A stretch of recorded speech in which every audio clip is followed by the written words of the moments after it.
Okay, and we have the stars of the Vito and Vito show, Vito and Vito, here at CPAC 2018, a return engagement. So, Vito's, how have you found CPAC 2018? I love CPAC. CPAC is my spring break. I love CPAC. It's political spring break for college nerds. This is fantastic. I love it. I love being here. I love the energy. I love the president. I love it all. And despite what my wife thought, we actually had spring-like weather too, which was very good. She didn't come because she thought the weather would be terrible. So my son's got a free room and car to be down here and explore DC as well. And so, Vito. It's always fun coming down and you see so many different people, especially with the president speaking, and just so much energy. It's always fun to see so many people. And of course, the spring-like weather. You got to go see the monuments and see DC. Yeah, I generally don't have a chance, although I was telling Vito over here about a story that you're going to want to check out at thetechguyblog.com about a voter that our friends in the media says doesn't exist. Now, have there been particular people you've had on? Have you been operating, broadcasting or any of that, or just meeting people, doing interviews and so forth? We have interviewed Mike Gibbons, who's running for Senate in Ohio. We've interviewed Alan Chesser, who's running for Congress in North Carolina. We have interviewed congressional candidates, Senate candidates, newsmakers, news shakers. We're having a lot of fun here at CPAC, so you got to go to the website, vitoandvito.com, to check out all the interviews. What has been the big one to you? I gotta say Mike Gibbons. The reason why is because Mike Gibbons is running for Senate in Ohio. He's got a legitimate shot. He's a billionaire. He's a rich guy. He's got a lot of money. He's doing well. He finances his own campaign.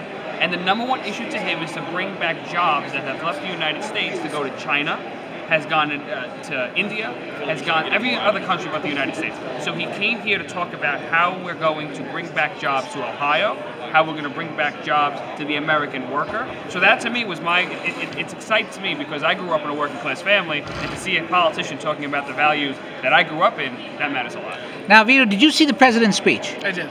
What did you think of the speech? And were you in the media area or were you in the main area when you saw it? I was in the back of the media area. I liked his speech a lot, especially when he recited the snake. I mean, I know he likes CPAC. It was one of the longest speeches ever. You could tell that he went off a script, which is fine because he's talking to the people who voted for his base. So you get a real genuine speech from him. Now that's an interesting point because my son's noticed that because obviously I see it all the time between what the president is saying and how the media reports it. But you were in the back. You saw how the media was reacting and it's as if it went over their heads that they're not used to somebody talking to them like a normal person, like two guys would talk to in a beer and pinball place. Listen, I hate the mainstream media. The fake news has decimated the president. If you take a look at this video of a black woman who is a Democrat, who is talking about Donald Trump. She's not enthusiastic about him, but she doesn't also believe all the fake stories that the fake news is putting out. She doesn't understand that Donald Trump is an evil, misogynist, racist, homophobe. She's like, he's a regular guy like everybody else. And he's trying to do his job. So give those people a chance. That's why I can't stand the fake news. And I love people like you, and I love all the other radio shows here and TV shows who are trying to break that mainstream media monopoly on our minds. Yeah, watching them react was a lot of fun. My son literally took notes compared to one of their Twitter feeds versus what he was there to see, and it's very different when you see it yourself. Now, I'm going to ask the two of you the questions I've asked everyone here at CPAC just about, except for one or two exhibitors. All right, and I know the answer to the first question, but we're going to ask it anyways formally. Trump year one, thumbs up, thumbs down, the favorite thing, your least favorite thing? Thumbs up. Definitely thumbs up. Enthusiastically thumbs up. Two thumbs up. One thing. Four, because there's two of you. One thing that I love. There we go. One thing that I love, the tax cuts. Obviously, one thing I'm not so happy about is the 1.8 million illegal immigrants who would get citizenship under the president's plan. But I understand it's a negotiating tactic to show to the Democrats. So you're getting ahead of a question I was going to ask. But that's all right. That's all right. I don't mind. Yourself. Obviously, I love the tax cuts. That's been the most popular thing in America right now. But I don't like what happened with the health care in the beginning of the year. I feel like maybe you shouldn't have started with that. We didn't really get Obamacare repealed like we wanted to, but we got 3 more years and hopefully another 7. Okay, Republicans, 2018. In the Senate, only a 1-vote margin, but a very favorable map. In the House, you got to hold 25 seats to keep it.